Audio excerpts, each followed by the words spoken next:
আছে, কিন্তু সব চাইতে আল্লাহর কাছে গ্রহণযোগ্য কিতাব, দামি গ্রন্থ হলো আমাদের কাছে আল কোরআন। কথা বলেন ঠিক কিনা?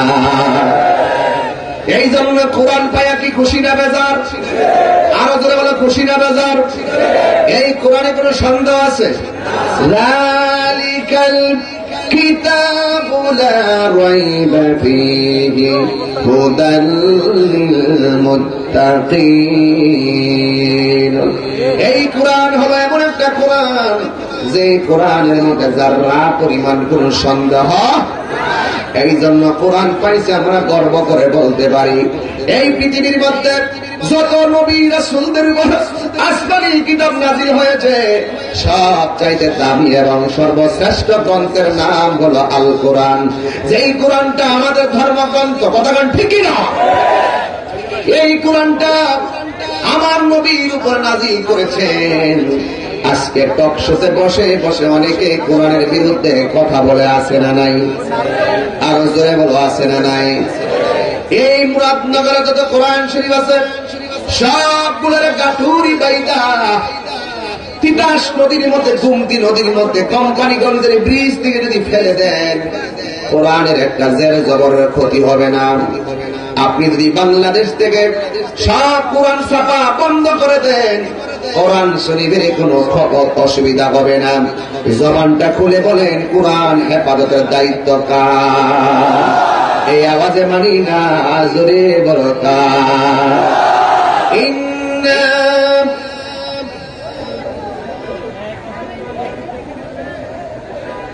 কোরআন শরীফ পড়লে কি খারাপ লাগে?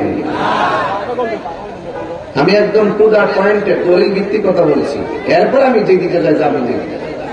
অনেকে তো বলবে যে তাই হুজুরাতে কোন ওয়াজ করে, কোরআন হাদিসের কোন ওয়াজ নাই, কোন আয়াত নাই, কিচ্ছু নাই, খালি গান আর গান। গান কম তোর কইছো না চা খাইয়া গড়টা অসুবিধা কি? বৃষ্টি তোর সমস্যা নেই, তোর সমস্যা নেই। বৃষ্টি দেওয়ার মালিক কে? তোর অসুবিধা নেই।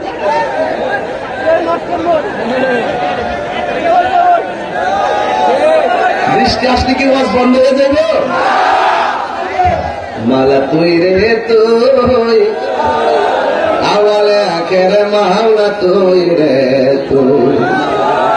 পরে দিনের বেলা সূর্য দিয়া লাইটিং সাজাইলি, আর হঠাৎ কেন বৃষ্টি দিয়া, হঠাৎ কেন বৃষ্টি দিয়া টেনশন বালাইলি। মাওলা তুই রে তুই, মাওলা আওয়ালে আখের মাওলা তুই রে তুই। কেমন দিলাম? আমার কাছে সব খাওয়ান আছে, এর লেগে আমার বক্তা ছোট্ট গোলামান, কিশোর বয়সের গোলামান, জোয়ান গোলামান, মোবাইল বাটি, মুরব্বী, মা বোনরা, ঠিক ঠিক ছোট্ট বাচ্চারা কোনটা শুনলে ভালো জানেননি? কলবে কলবে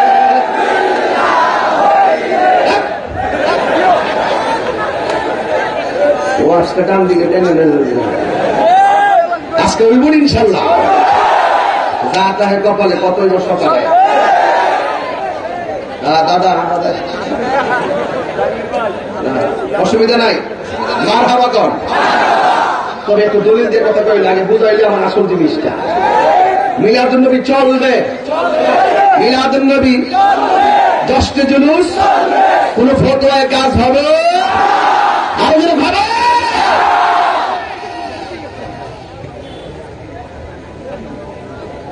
কোরআন শরীফ পড়লে কি খারাপ লাগে? আবার টান দেয়, আবার টান দেয়।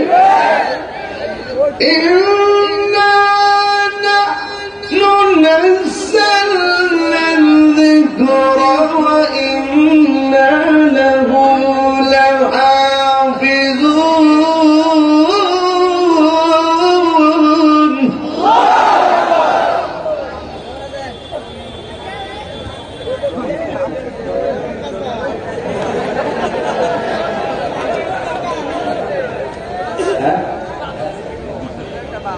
বৃষ্টি আসছে নাকি? পরক যত জ্বালাও জ্বলবো, যত ভিজাও ভিজবো, যত পুরাও পুরবো। আমরা তো তোমার নামে ফানা হয়ে গেছি, তোমার বন্ধুর নামে ফানা হয়ে গেছি। কথা বলেন ঠিক কিনা বলেন? আল্লাহ রাব্বুল আলামিন বলেন, নিশ্চয়ই আমি কোরআন নাযিল করেছি, কোরআন হেফাজতের দায়িত্ব আমি আল্লাহ কাউরে দেয় নাই। জবানটা খুলে বলেন, কোরআন হেফাজতের দায়িত্ব কে রেখে দিয়েছে?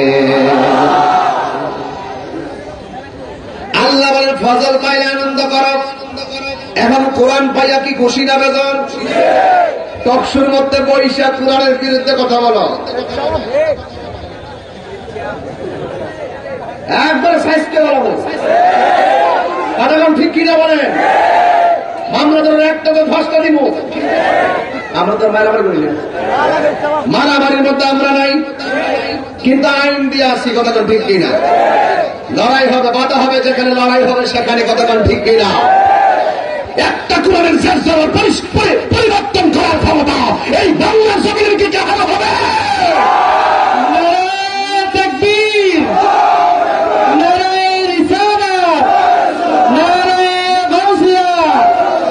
পবিত্র ঈদে মিলাদুন নবী, নারে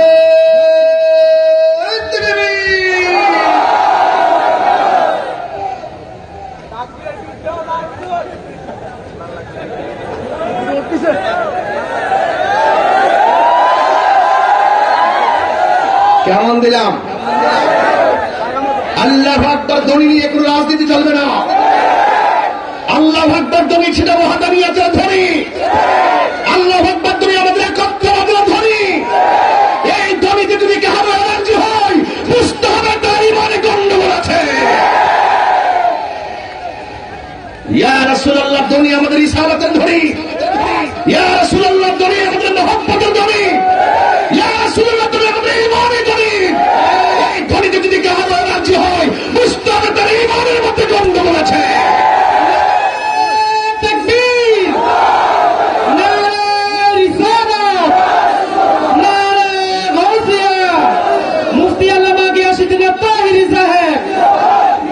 আল্লাহু আকবার ধ্বনি এবং রিসালাতের ধ্বনি নিয়ে কাহার কোনো দ্বিমত থাকতে পারে না।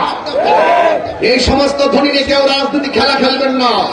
এই আল্লাহু আকবার ধ্বনি ছিল, আল্লাহু আকবার ধ্বনি আছে, ইয়া রাসূলুল্লাহ ধ্বনি ছিল, ইয়া রাসূলুল্লাহ ধ্বনি আছে, ইয়া ওলি আল্লাহ স্লোগান ছিল, ইয়া ওলি আল্লাহ স্লোগান আছে, কুরআন ছিল, কুরআন আছে, ইসলাম ছিল, ইসলাম আছে, ইসলাম, কুরআন, আল্লাহ এবং রাসূলের বিরুদ্ধে যদি কেউ কথা বলে, আমরা কাউকে ছাড় দিয়ে কথা বলবো না।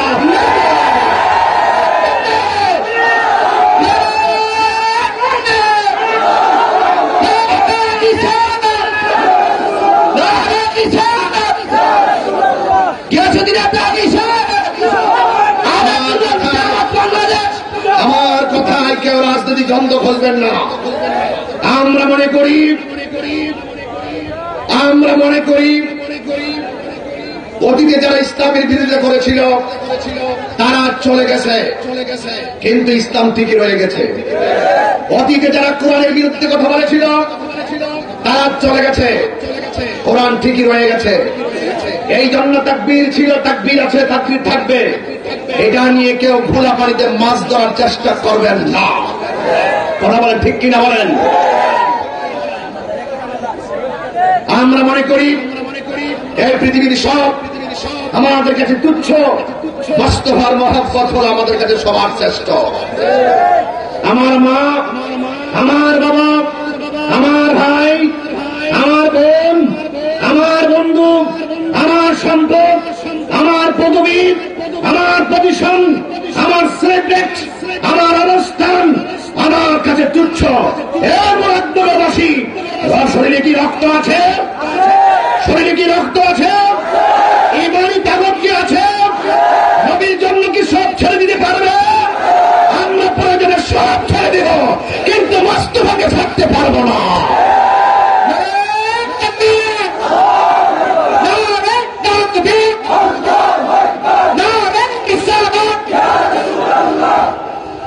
পরিষ্কার কথা, পরিষ্কার কথা।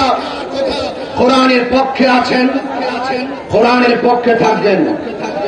আমি মনে হয় বেশি চিল্লাইতেছি, কিন্তু আমি যখন দেখি ইমানের প্রশ্ন কোথাও থাকে, কে কোন দল করে আমি জানি না, আমি মনে করি সবচাইতে বড় পরিচয় আমি আল্লাহর বান্দা, আমি আমার নবীর উম্মত। এর বিষয়ে আমার চোখের সামনে কিচ্ছু নাই। এই জন্য কোরআন পেয়ে কি আমরা খুশি না বেজার? বাস পরিষ্কার কথা। এরপর আল্লাহ বলছেন ওয়াবি রহমাতিহি, যখন তোমরা রহমত ভাবে আনন্দ করো। কোরআনটা খুঁজে দেখুন, গোটা কোরআন খুঁজে দেখুন।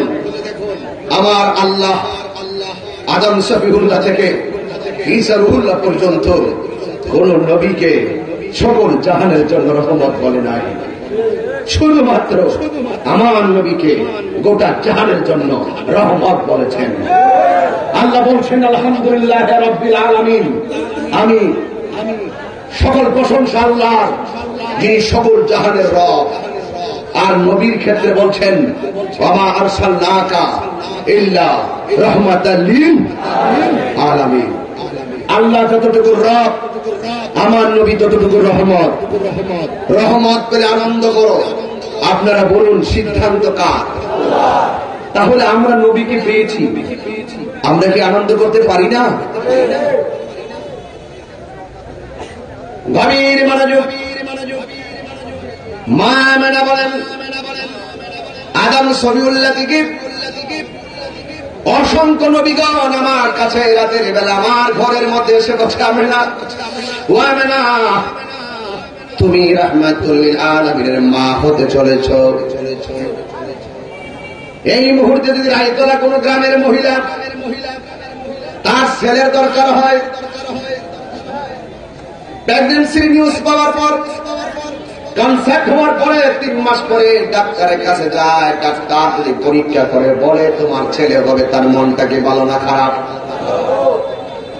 যার মেয়ে দরকার সে যদি শুনতে পারে তার মেয়ে হবে, তার মানসিক অবস্থা কি ভালো না খারাপ?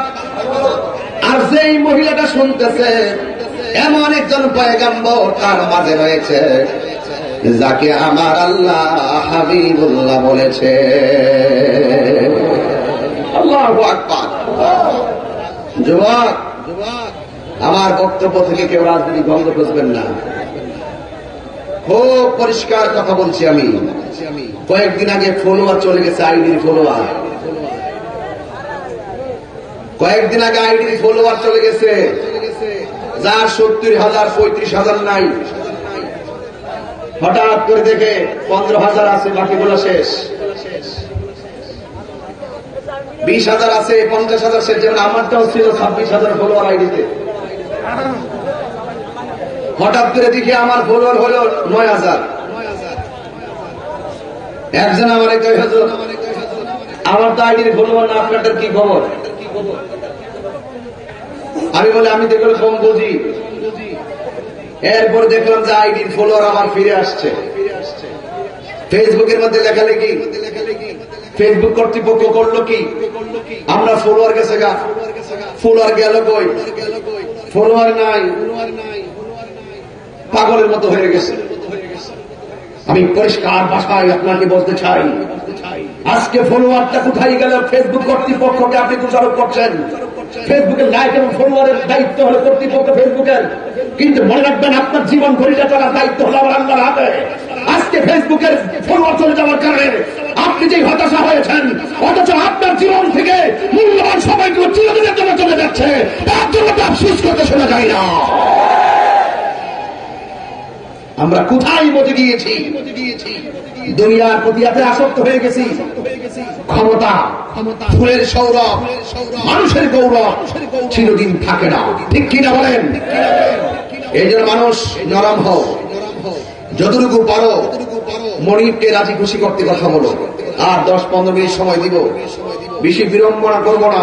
তবে একটি কথা বলতে চাই, রসুলকে পেয়ে আমরা কি খুশি না বেজার? একদম এরকম থাকবেন, তাহলে ওয়াজ শুনতে পারবেন। আমার যুবক ভাইয়েরা, অনেক চিল্লাচিল্লি করলাম, এর ভিতরে অনেক ইমানি কথা আছে, খুঁজে বের করে নিবেন। মা বেটা বলেন আমি শুধু শুনতেছি নবী আসতেছে নবী আসতেছে, এক নজরে দেখার জন্য আমার মনটা পাগল হয়ে আছে। একদিন রাতের বেলায় গো আমি আশ্চর্য হয়ে গেলাম, আমার মনটা বেশি ভালো না, শরীরটা দুর্বল দুর্বল, আমার ভিতরটা কেমন কেমন যেন অস্থির মনে হয়। কিন্তু হঠাৎ করে আমি রাতের বেলা দেখলাম ঘরের মধ্যে কোনো মানুষ নাই, কিন্তু আমার টেনশনের মাত্রা বেড়ে গেল, কখন আমার নবী আসবে, শুধু সংবাদ পাইতেছি আমার নবীরে দেখি না। এইভাবে যখন টেনশন করলো, মা মেনা বলেন আমি হঠাৎ করে টেনশনটা বেড়ে যাওয়ার পর গলাটা শুকায় গেছে, কোন মানুষ নাই যে আমার মনের কথা বলবো। কিন্তু আমি হঠাৎ করে দেখলাম আসমান থেকে একটা নূরের পাখি আমার ঘরে হাজির হয়েছে। কি পাখি? নূরের পাখি আমার ঘরে এসেছে। পৃথিবীর সব পাখির ডানা দেখছি দুইটা, আমার ঘরের মধ্যে যে পাখিটা এসেছে এই পাখির ডানা হলো একটা। এই পাখিটা এসা আমার শরীরের মধ্যে একটা কাজ করেছে, যেই মাত্র আমার শরীরের মধ্যে টোকা দিয়েছে আমার সারা রাত্রের পেরেশানি দূর হয়ে গেছে, আমার গলাটা যখন শুকিয়ে গেছিল। এই আমার মুরাদনগর রাইতলার বাবা হাজিরারি, ও বন্ধুরে আমার, এবার মা মেনা বলে আমার গলাটা যখন শুকায়া গেছে আমি তাকায় দেখলাম আসমান থেকে দুইটা পানির পেয়ালা আমার সামনে এসেছে। একটা হলো শরাবের পেয়ালা আর একটা হলো দুধের পেয়ালা। আমি দুধের পেয়ালাটা আমি বাছাই করে পান করলাম। যেই মাত্র আমি পাখির ছোঁয়া পেলাম আমার সমস্ত চিন্তা চলে গেছে। যেই মাত্র আমি শরাবটা পান করলাম, দুধটা পান করলাম, সাথে সাথে আমার মনের যন্ত্রণা সব হালকা হয়ে গেছে। এরপরে আমি পিছন দিক দিয়ে আওয়াজ পাইলাম, আল্লাহু আকবার বলতে হবে। অনেক দামি কথা বলছি, অনেক দামি কথা। মা মেনে বলেন আমি পিছন দিক দিয়ে তাকায় দেখি একজন মহিলা দাঁড়ায় রয়েছে। আমি জিজ্ঞাইলাম তুমি কে? আমার ছিল না, আমি হইলাম হযরতে মা হাওয়া। এই হাওয়া হইল পৃথিবীর সবচাইতে শ্রেষ্ঠ সুন্দরী। এই হাওয়া হলো পৃথিবীর শ্রেষ্ঠ সুন্দরী। আমার দেশের মধ্যে কিছু মহিলারা লাখ সুন্দরী প্রতিযোগিতায় যায়, আবার গর্ব করে বলে আমি ক্লুজ অফ দ্য ওয়ার্ল্ড, আমি লাখ সুন্দরী, মিস সুন্দরী। কথা বলে কেন? কি গর্ববোধ করে? আরেকটা সেম নেমে যায়, আবার হারো, আবার ঘুরে ঘিরে আবার হারো। ফ্যাশন শো, ফ্যাশন শো, হ্যাঁ ফ্যাশন শো, হ্যাঁ আজকে একটা সামনে যা, আবার ঘুরে ঘিরে আয়। আবার কয়েকদিন আগে দেখছি টিএফসির মনে যাইয়া এমন অর্ধেক টাকা আবার খুললা চুল এমনি দিয়া, তো আমি পোশাকের স্বাধীনতা চাই, আমার দেশে আমি চলবো, দেশে আমি চলবো, স্বাধীনভাবে আমি চলবো, কাপড় পড়লেই কি আর না পড়লেই কি? অসম্ভব, অসম্ভব। তুমি চাইলেই বাংলাদেশে যেমন খুশি তেমন সাজে তুমি উলঙ্গ হয়ে অর্ধলঙ্গ হয়ে রাস্তায় চলতে পারো না। যেই পোশাকের মধ্যে স্বাধীনতা নাই সেই স্বাধীনতার কোন মূল্য নাই। আমি ওই স্বাধীনতাই চাই, আমি ওই স্বাধীনতাই চাই যে স্বাধীনতার মধ্যে স্বাধীনতা রয়েছে।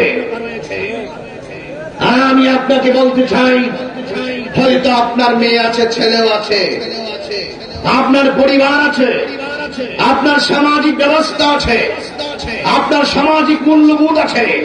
আপনি যেইভাবে অর্ধনঙ্গ হয়ে মানুষের সামনে এসে পোশাকের স্বাধীনতার নামে স্লোগান দিয়েছেন, এটা 92% মুসলমানদের দেশে আপনার স্বপ্ন সাপ কখনো পূরণ করতে দেওয়া হবে না।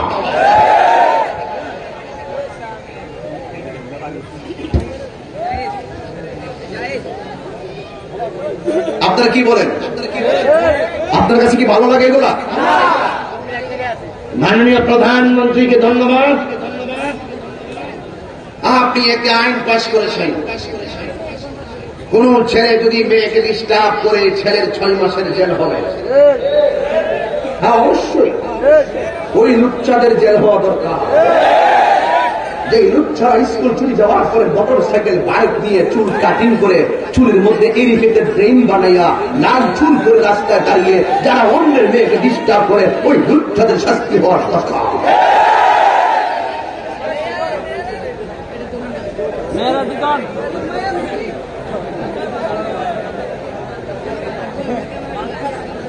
ঠিক আছে, কিন্তু আমি আর একটি কথা বলতে চাই। সুলাইল কলা বাজারে নিলে মাছি বসবেই, এই জন্য কলাটাকে বান্ডিং করে বাজারে চলতে হয়। আপনি মা যদি বোরকা পরে রাস্তায় হাঁটেন, আমার ছেলেরা এখন এত পাগল হয় নাই যে বোরকা পরিহিত একটা মেয়েকে জড়িয়ে ধরে ফেলবে। এখন আমার দামাল সন্তানরা বোরকা পরিহিত মা বোনদেরকে সম্মান দিতে জানেন। আপনি আইন পাশ করেছেন, কোন ছেলে যদি মেয়েকে ডিস্টার্ব করে তাকে 6 মাসের জেল হবে। আপনি আর একটি আইন পাশ করেছেন, কোন মেয়ে যদি রাস্তাঘাটে বেপরদায় চলাফেরা করে তাকেও 6 মাসের জেল দিতে হবে।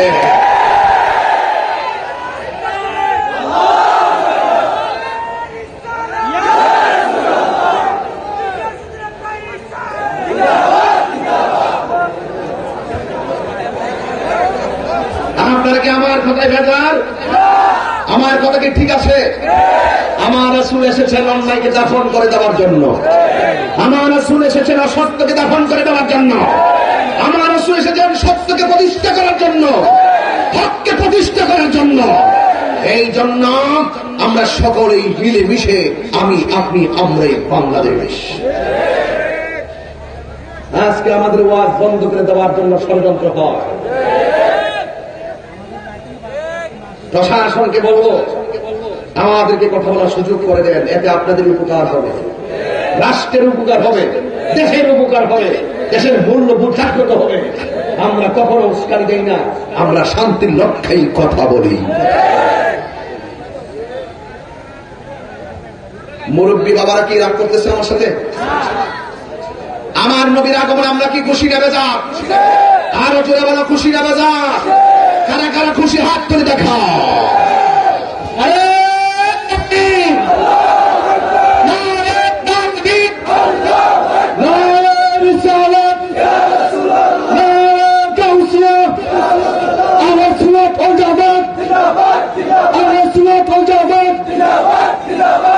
আমার মা হলো বিশ্ব সুন্দরী, নামটা কি? তো হাওয়ার ঘরে যে সমস্ত মেয়েরা, ও মা তুমি যে চিরিমুড়ির মধ্যে অর্ধলঙ্গ হয়ে গিয়ে পৃষ্ঠ প্রদর্শন করে জাতিকে যে সিনারি দেখাইছ, এটার জন্য আল্লাহর দরবারে জবাবদিহিতা আছে না নাই? মা হাওয়াকে জিজ্ঞেস করা হয়, হাওয়া আপনি কেন এসেছেন? হাওয়া ডাক দিয়ে কয়, হ্যাঁ মা, কিছুক্ষণ পরে আল্লাহর হাবিব দুনিয়াতে আগমন করবেন, আমরা স্বাগত জানাইবার জন্য আমার আল্লাহ তোমার ঘরে আমাদেরকে পাঠাইছে। এরপরে আরেকটা মহিলা জিজ্ঞাসা করে, তোমার নাম কি? ওই মহিলা ডাক দিয়ে আমার নাম হলো আসিয়া। আমি আমার স্বামীর প্রাণ দিয়া বুঝাইছি আল্লাহরে মানো, আল্লাহরে মানো। স্বামী আমার কথা মানে নাই, না ভাই না, লোহা গরম কইরা পিঠের মধ্যে এমন ভাবে দাগ মারছে, কাপড়টা পরে গেছে, আমার পিঠের কাপড় পরে চামড়াটা পরে গেছে। এরপর আমারে বলছে আমি নাকি তারে আল্লাহ মানার জন্য। জবানটা খুলে বলেন, আমার আল্লাহকে 2 জন না 1 জন। সেজদা পাওয়ার মালিককে। আমরা কি মাজারে গিয়ে সেজদা করি? এই জন্য যুবক আসিয়া ডাক দিয়ে আমি না, আমি নির্যাতিতা স্ত্রী, আমার স্বামী আমার একদিন হাতের মধ্যে বান্ধিয়া পায়ের মধ্যে বান্ধিয়া আগুনের দিকে নিয়ে যাইতেছে, গরম তেলের দিকে। বন্ধুরে বন্ধুরে আমার, এখন আমি ওয়াজে ঢুকে গেলাম। ও আমার রায়তলার মামারা, এ আমার কোম্পানিগঞ্জের বন্ধুরা, ও আমার মুরাদনগরের বাবারা, ও আমার বাখরাবাদের বন্ধুরা, পায়বের বন্ধুরা, যে যত জায়গা থেকে আসতো গো, ওই আসিয়া বলেন আমার স্বামী আমার হাত পা বান্ধা গরম তেলের মধ্যে ফালাইতে গেছে, একটা মাত্র অন্যায়। আমি কেন আমার আল্লাহর নামের জিকির করি, আমি কেন আল্লাহর প্রেমের বন্দনা গায়, আমার ধ্বংস করে দেওয়ার জন্য আমার গরম তেলের দিকে নিয়ে যাচ্ছে। 6-7 জন মানুষ লাইন ধরে তারা গরম তেলে নিয়ে যাচ্ছে। অনেকগুলা মানুষ দৃষ্টান্ত দেখার জন্য তারা হাজির হয়েছে, কিন্তু আসিয়া বড় তাক লাগাইয়া দিছে। আর জোরে কোন আল্লাহু আকবার। ইন দি মিন টাইমে হযরতে আসিয়া বলেন আমি গেলাম, আমি যখন আমি আমার স্বামীকে আমি বললাম স্বামী গো, আপনি মেহেরবানি করে আমার আল্লাহর নামের জিকির করেন, আপনি মেহেরবানি করে আমার আল্লাহর নামের জিকির করেন, আমার আল্লাহর প্রেমে কালিমা করেন। কিন্তু কালিমা তো পড়েই না। ও যুবকের দল, ইন্দিন টাইমে আসিয়া ডাক দিয়ে কয় আমার স্বামী আমারে নিয়ে ফেলে দিবে কোথায়, আমার স্বামী আমারে গরম তেলের মধ্যে ফালাইয়া দেওয়ার জন্য যখন নিয়ে যাচ্ছে। আসিয়া তখন আল্লাহর কাছে, আরে বেটা আমরা যদি কেউ হাত পা বান্ধা করে ফেলাই দে, আমরা পাপ দেখে কোনো আমরা মাইরো না, যা কইবা তাই মানবো, যাদের ডরে ইমান বেচ্চা পালামো। কথা বলেন ঠিক কিনা? এই জন্য যুবক ভাইরা আমার, ও বন্ধুরে আমার, ইন্দিন টাইমে আমার আসিয়া বলেন আমি গেলাম আমার স্বামী আমার বেঁধে নিয়ে যাচ্ছে। বন্ধুরে আমার, ও যুবক ভাইরা, আসিয়া জীবনের মায়া করে না, আল্লাহর কাছে ডাক দিয়ে আল্লাহ গো, আমার স্বামী আমারে আগুনে ফালাইয়া দেওয়ার জন্য হাত পা বাঁধছে, আমার স্বামী আমারে হাত পা বাঁধা গরম তেলের মধ্যে ফালাইয়া দিব। আল্লাহ আমি জানের মায়া করি না গো আল্লাহ, স্বামী আমার দেহের মালিক, ইমানের মালিক হয়ে তুমি আল্লাহ, আমার জীবন চলে গেলে আপত্তি নাই, আমার ইমান যেন হারা না হয়, আমার ইমান যেন হারা না হয়ে আমি আমার মরণ হয়, আমার ইমান হারা হয়ে যেন আমার মরণ না হয়। আল্লাহ আল্লাহ আমার মরণ যেন ইমান অবস্থায় হয়। এই কথা বলে বলে আসি বিনায়া কান্দে। আল্লাহ লীলা খেলা বোঝা যায় না গো। ইন্দিন টাইমে আসিয়া আল্লাহরে ডাক দিয়ে বলে আল্লাহ তুমি আমার ঈমানকে ইবাদত করো, তুমি আমার ঈমানকে হেফাজত করো। এই কথা বলার পরে আসিয়া তেলের মধ্যে করতে যাইয়া হঠাৎ করে একটা মুস্কি হাসি মারছে। ফেরাউনের দলের লোকেরা কয় ও আমাদের লিডার, যেই ব্যক্তি আগুনে নিশ্চিত পূর্বে জানার পরও এই মুহূর্তে মুস্কি হাসে, নিশ্চয়ই এটার মধ্যে কোন রহস্য আছে। জিজ্ঞাসা করেন না জীবন মরণ সন্ধিক্ষণের জায়গায় সে কেন হাসি দিল। এবার ফেরাউনরা ডাক দিয়ে আসিয়া গো তুমি কেন হাসি দিলা? ফেরাউনের কথায় আসিয়া কয় আমি কেন হাসি দিছি জানোনি? তুমি যখন আমার হাত পা বাঁধা আগুনে ফালাইয়া দেওয়ার জন্য আমার আস্তে আস্তে গরম তেলের দিয়ে নিয়ে যাচ্ছ, আমি তখন আল্লাহর কাছে আমার ইমান ভিক্ষা চাইলাম। ইমান ভিক্ষা যখন চাইলাম তখন ওই মুহূর্তে আমার আল্লাহর দিকে যখন আমি উপরের দিকে তাকাই আল্লাহ ডাক দিলাম, আমি আসমানের দিকে তাকাই দেখি আমার আল্লাহ আমার জন্য 8টা জান্নাতের দরজা খুলে দিয়েছে। আর জোরে জোরে কন্যা আল্লাহু আকবার। এ আমার আশিকিন জাকির মুহিবিন বাবা হাজিরা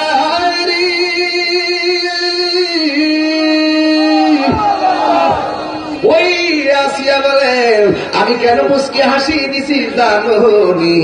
আমি তাকে দেখতেছি জান্নাতের ভিতরে অনেক সুন্দরী হুর আছে। হুর একটা হুরের গায়ের মধ্যে সত্যির রঙের জামা, সত্যির জামা পেট করে তাদের গায়ের সৌন্দর্য দেখা যায় এত সুন্দর। আমি দেখতেছি আমার নেওয়ার জন্য ওই জান্নাতের হুর গুলা দৌড় মারছে। আল্লাহু আকবার বলেন। এমন ভাবে দৌড় দিয়েছে আমাকে নেওয়ার জন্য। আমি তাদের প্রতিযোগিতা দেখে আনন্দে হাসি দিয়েছিলাম। জোরে জোরে কি আল্লাহু আকবার বলা যাবে না? ওরে দয়াল নামে এত গমধু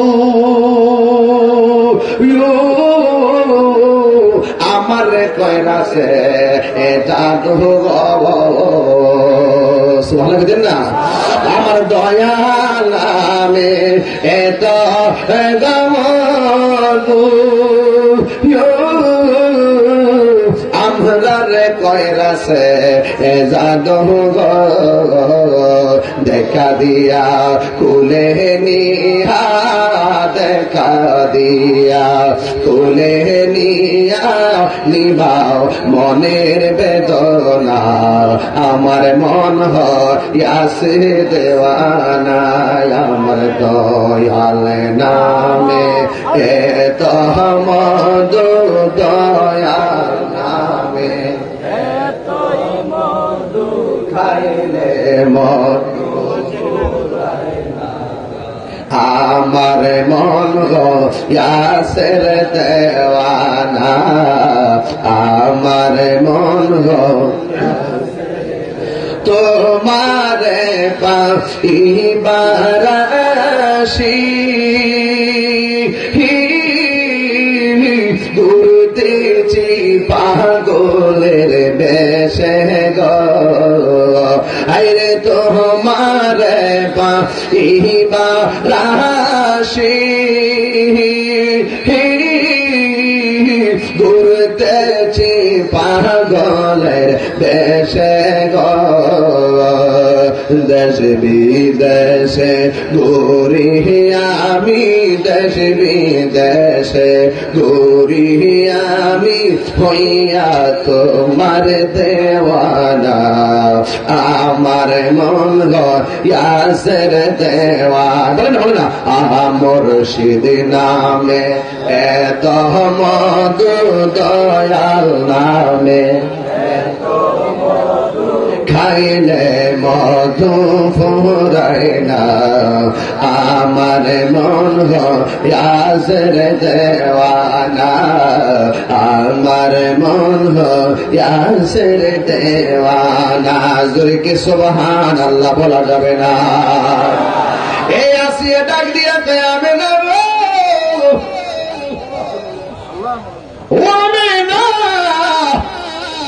আমি এসেছি তোমার ঘরে আমি আসি না আমার আল্লাহ তোমার ঘরে আমার পাঠাইছে কেন নবী আসতেছে সুবহানাল্লাহ জোরে গান এরপরে আরেকটা মা বলে আমি আরেকটা মহিলা দেখলাম জিজ্ঞাসা করলাম তুমি কে আমার নাম গোলাম ইসমাইলের আম্মা হাজেরা আমি যখন মক্কায় গেলাম আম্মারে লইয়া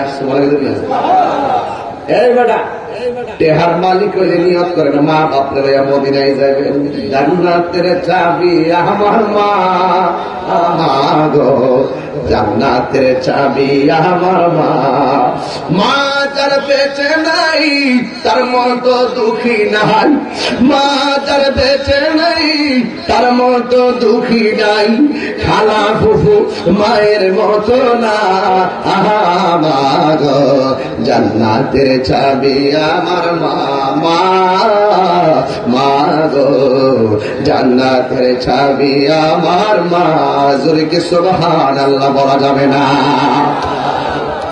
আমি আম্মারে লইয়া কাবাঘর তওয়াফ করলাম কাবাঘর তওয়াফ কইরা জমজমের পানি পান করলাম এরপরে আমি গেলাম সাফা মারওয়া ধরতে আম্মারে নিয়ে আমি তাওয়াফ করতেছি হাইটা হাইটা সুবহানাল্লাহ আমি ওই পাহাড়টা দেখলাম যে এই পাহাড় থেকে আরেক পাহাড়ে হাজেরা যাইতো একটা পাহাড়ের নাম হলো সাফা আরেকটা পাহাড়ের নাম হলো মারওয়া আল্লাহর পৃথিবীতে যত কুদরতি নিদর্শন আছে নিদর্শনগুলোর মধ্যে দুইটা পাহাড় হলো অন্যতম নিদর্শন আমার আল্লাহ বলেন ইন্নাস সাফা ওয়াল মারওয়াতা মিন শাআইরিল্লাহ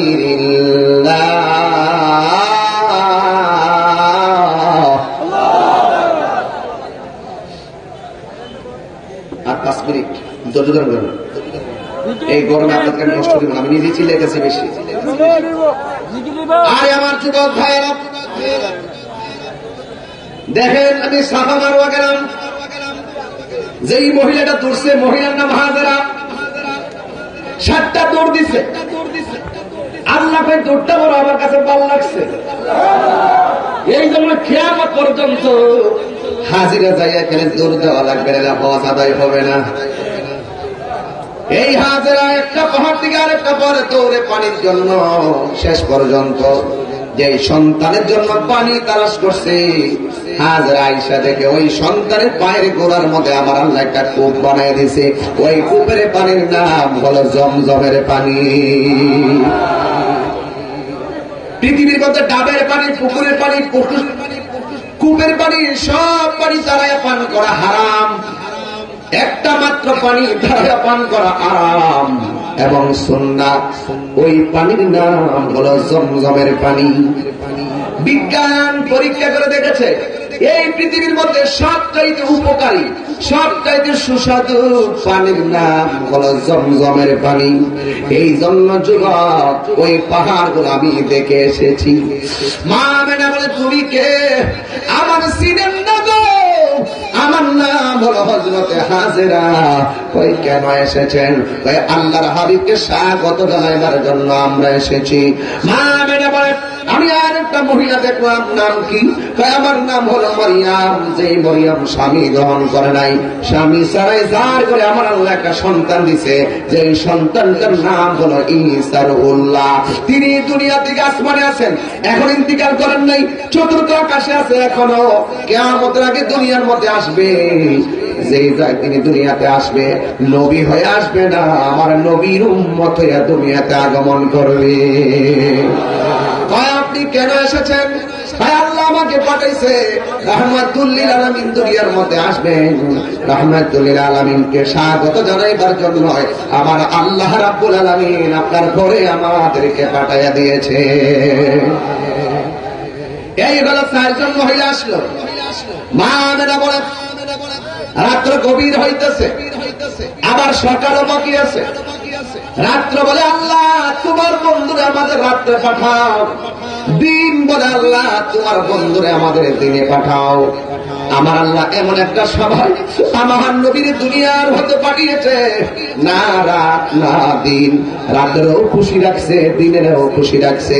ওই সময়টার নাম হলো সুবে সাদিকের সময়। জোরে জোরে কি আল্লাহু আকবার বলা যাবে না? নবরঙ্গের রূপ ধরিয়া পাগল করিয়া এখন দয়াল রইলা কোথায়? এখন দয়াল রইলা কোথায়? ও মোর জালা রে, জালা কি দিয়ে এনিবা?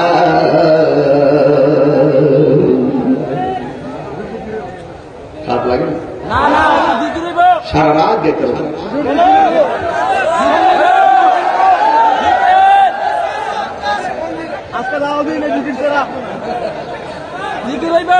পিরিতি শিখায়া তোরা বালা করেছি, আমার উস্কাইদের দিয়ে পরে দিলা ফাটলস নাকি? এই জন্য যাইতাম না এইদিকে।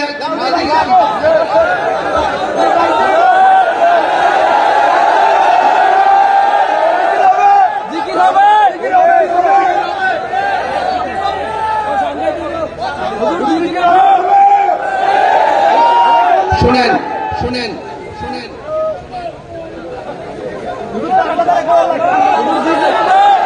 আমরা খুব সারাক্ষণ মানে ওয়াজটা শুনেন, খাপ পাইতা কোন সময় ঠান্ডা টান দিয়ে একটা ঢেউ উঠতেছে আমরা কতক্ষণ, ঠিক না বেটে? আমার শান সুর ছন্দ যদিও লাগে কারো মন্দ, নবীর শান সুর ছন্দ যদিও লাগে কারো মন্দ, যদিও লেগে যায় দ্বন্দ্ব, যদিও লেগে যায় দ্বন্দ্ব, আমার শান আমার সুর সবই যে নবীজির জন্য।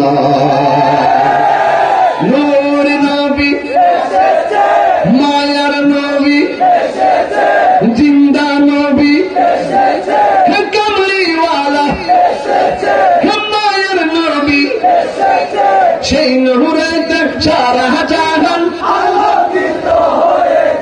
মোবাইলে লাইটটা জ্বালাইবেন নি? জ্বালাইছি, উপরে লাইট নিচে লাইট, দেখি খেলাটা কেমন দেখা যায়। এই মানে অনেকদিন পরে একটা প্যান্ডেল পাইছি, যার বাতি দিয়ে লাগাবো নূর নবী এসেছে, মিলাদুন নবী এসেছে, কামলিওয়ালা এসেছে, হায়াতুন নবী এসেছে, নূর নবী এসেছে, নূর নবী এসেছে, সেই নূরেতে সারা জাহান আলোকিত হয়েছে। আসসালাতু আসসালামু আলাইকা ইয়া রাসূলুল্লাহ, আসসালাতু ওয়াসসালামু আলাইকা ইয়া হাবিবাল্লাহ, আসসালাতু আসসালামু আলাইকা ইয়া রাসূলুল্লাহ, আসসালাতু ওয়াসসালামু আলাইকা ইয়া হাবিবাল্লাহ। নূর নবী এসেছে, মায়ার নবী এসেছে, মিলাদুন নবী এসেছে, জশ্নে জুলুস এসেছে, নূর নবী এসেছে, সেই নূরেতে সারা জাহান আলোকিত হয়েছে। আসসালাতু আসসালামু আলাইকা ইয়া রাসূলুল্লাহ, আসসালাতু ওয়াসসালামু আলাইকা ইয়া হাবিবাল্লাহ। মারহাবা বলতেন না? নবী আসা থেকে আমরা খুশি না বেজার? আরো জোরে বলা খুশি না বেজার?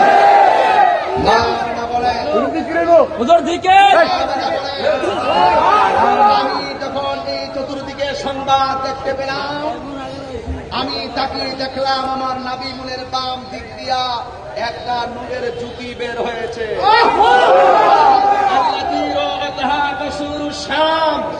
আমার বাড়ি থেকে শাম দেশটা অনেক দূরে। আমি দেখেছি এই নূরের, এই নাবি মুনের বাম দিক দিয়ে নূরের আলোতে ওই শাম দেশের অন্ধকার প্রাসাদ গুলো নবীর নূরের আলোতে আলোকিত হয়ে গেছে। মা আমেনা বলে আমি নূর দেখেছি। সুবহানাল্লাহ বলেন না কেন? আল্লাহু আকবার। একটু পরে আমার রাসূল সিজদায় পড়ে আছে। রাসূল বলেন আমি খতনা হইয়া দুনিয়াতে এসেছি, আমার লজ্জাস্থান পৃথিবীর কেউ দেখে নাই। নবীর ফুফি আম্মা বলে আমি দেখলাম কি জানে রাসূল গুনগুন করে কি তাসবিহ পড়ে। আমার কানটা রাসূলের জবান মুবারকের কাছে লাগিয়েছি, আমি শুনছি আল্লাহর হাবিব তিনি সিজদায় পড়ে তিনি বলছেন আশহাদু আল্লা ইলাহা ইল্লাল্লাহ ওয়া আন্নী রাসূলুল্লাহ, আমি হলাম আল্লাহর রাসূল, আল্লাহ ছাড়া সাক্ষ্য দিচ্ছি আল্লাহ ছাড়া কোনো মাবুদ নাই। রাসূল এসে আল্লাহর ওয়াহদানিয়াতের সাক্ষী দিয়েছেন, নিজে যে রাসূল তার সাক্ষী নিজের সাক্ষী নিজে দিয়েছেন। তুমি রাসূলকে ডাকলেই কি আর না ডাকলে আর কেমনে বুঝাই? এমনি বুঝবো। নবীর ফুফি আম্মা সুফিয়া, এই পোলাটার নাম মুখস্থ রাখ, নিজের ফুফুর নাম জানাস না। নবীর ফুফু আম্মা তুমি দাঁড়া, তোর একটু ভাইরাল করে দেবে, শরীরটা একটু কমাবি। শোন, তোমার আব্বুর তোমার নাম কি? তোমার আব্বুর নাম কি? মোহাম্মদ আলম। তোমার দাদার নাম কি? তোমার দাদার দাদার নাম কি? তোমার নানার দাদার নাম কি? জানো জানো কিছু? জানো না, জানো না। দেখছো তোমার তো একদিন তুমি চলে যাবে, তোমার সন্তানকে প্রশ্ন করা হবে, তোমার নাম জানবে না। কথা বলে বসো বসো, এমন কাজ করে যাও যেন বাবা শাহজালালের মতন কিয়ামত পর্যন্ত মনে রাখবেন।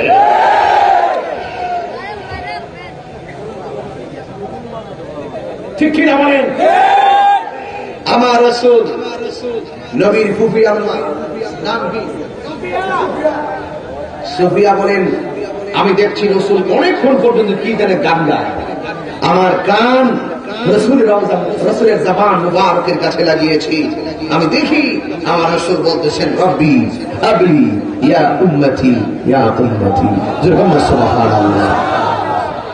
যেই রাসূল দুনিয়াতে এসে উম্মতের জন্য কেঁদেছেন, স্বয়ং নবী দুনিয়াতে এসেছেন, ওই নবীকে যে কোন মা কোলে নিতে না চায়, মা আমেনা নবীরে কোলে নিতে চাইলেন।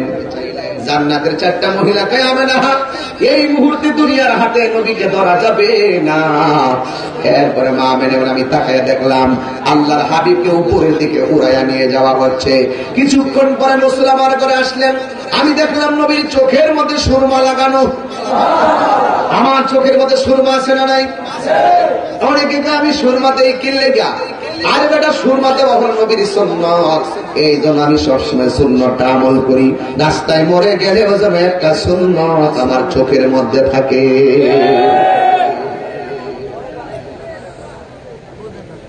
আমি মক্কা এখন গিয়েছি, আমার আম্মুকে নিয়ে তাওয়াফ করে সাফা গেলাম। সাফার পরে আবু জাহিলের বাড়িতে গেলাম। আবু জাহিলের বাড়িতে গিয়ে দেখলাম শুধু টয়লেটের খেলা, শুধু টয়লেট। যার পায়খানা প্রস্রাব ধরে না সেও বসে থাকে। আর মনে মনে কল্পনা করে আবু জাহিল আপ পেরিয়েছে, মুখে ছাপতেছে। গজব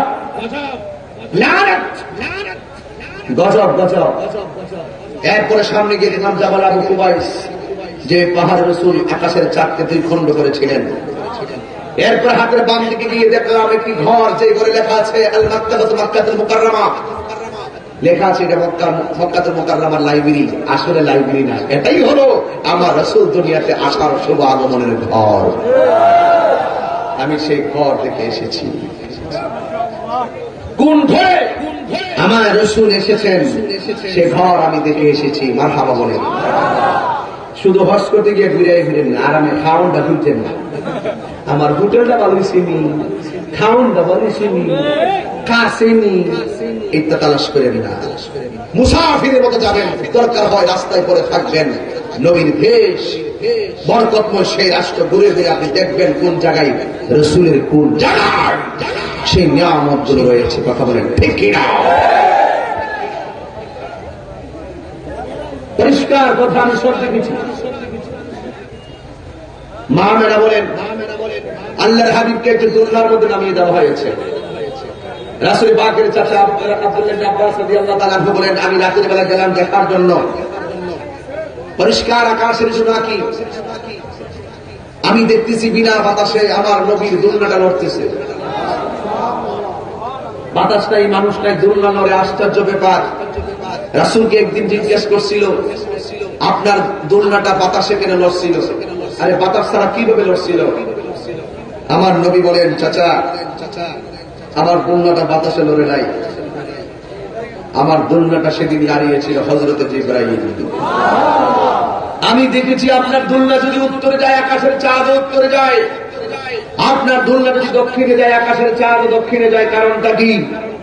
হয় জিবরাইল আমাকে নিয়ে দুলনার মধ্যে মাঠে নামছে খেলা করার জন্য, আর সেই খেলার দর্শক আমার আল্লাহ আকাশের চাঁদকে বানিয়ে দিয়েছে।